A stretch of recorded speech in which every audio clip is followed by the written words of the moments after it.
Confucius یا king فوتسو یہ کون تھے؟ ماخذ بتاتا ہے کہ وہ ایک بااثر خاندان سے تو تھے، لیکن بچپن میں ہی یتیم ہو گئے اور پھر غربت میں زندگی گزاری۔ بالکل، اور یہی بات ان کی فکر کو اور بھی دلچسپ بنا دیتی ہے۔ آپ تصور کریں اس دور کا جب چین چھوٹی چھوٹی ریاستوں میں بٹا ہوا تھا، ہر طرف لڑائی جھگڑا تھا۔ اس ماحول میں ایک یتیم لڑکا جو غربت میں پلا بڑا، وہ ایک ایسی فکر دے رہا ہے جو 2500 سال تک چین کی تہذیب کی بنیاد بنے گی۔ انہوں نے معمولی سرکاری عہدوں پر کام کیا اور اپنی محنت اور علم کی وجہ سے پہچان بنائی۔ یعنی انہوں نے کوئی سلطنت نہیں بنائی، کوئی جنگ نہیں لڑی، لیکن ان کے خیالات نے سلطنتوں سے زیادہ دیر تک حکومت کی۔ اور یہ کتاب انیلٹس یہ بھی انہوں نے خود نہیں لکھی؟ جی نہیں، یہ ان کے شاگردوں کی یادداشتوں اور نوٹس پر مبنی ہے، اسی لیے اس کا انداز بہت منفرد ہے۔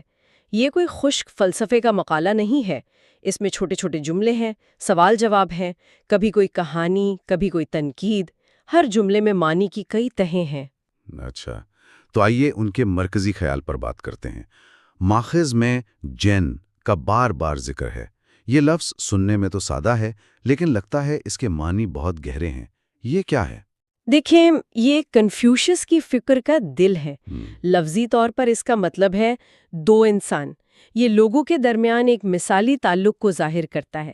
آپ اسے مہربانی کہہ لیں، شرافت یا انسانیت کہہ لیں۔ یہ کامل نیکی اور معاشرتی ہم آہنگی کی بنیاد ہے۔ تو یہ کوئی آسمانی یا مافوق الفطرت قسم کا تصور نہیں ہے؟ نہیں، بالکل نہیں۔ یہی تو کنفیوشس کی خوبصورتی ہے۔ وہ آسمانوں سے زیادہ زمین پر بسنے والے انسانوں کی بات کرتے ہیں۔ انہوں نے سکھایا کہ جین ہر کسی کی پہنچ میں ہے، اگرچہ اسے ہر وقت برقرار رکھنا بہت مشکل کام ہے۔ اس میں شائستگی، فراخ دلی، خلوص اور مہربانی یہ سب شامل ہیں۔ خلاصہ یہ کہ تمام انسانوں سے محبت کی جائے۔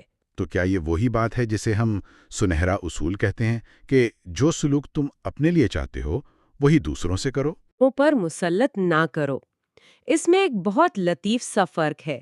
پہلا اصول کچھ کرنے پر زور دیتا ہے، جبکہ کنفیوشس کا اصول کسی عمل سے باز رہنے یعنی دوسرے کو نقصان نہ پہنچانے پر زیادہ زور دیتا ہے۔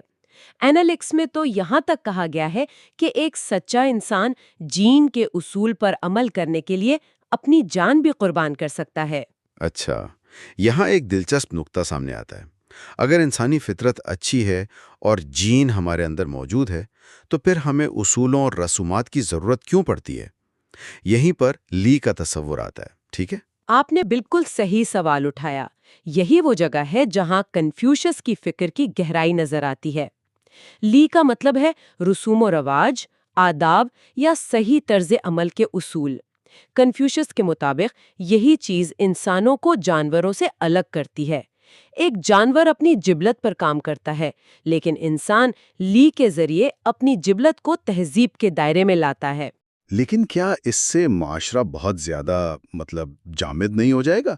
اگر ہر کوئی صرف پرانی رسومات پر ہی عمل کرتا رہے تو نئی سوچ کیسے آئے گی؟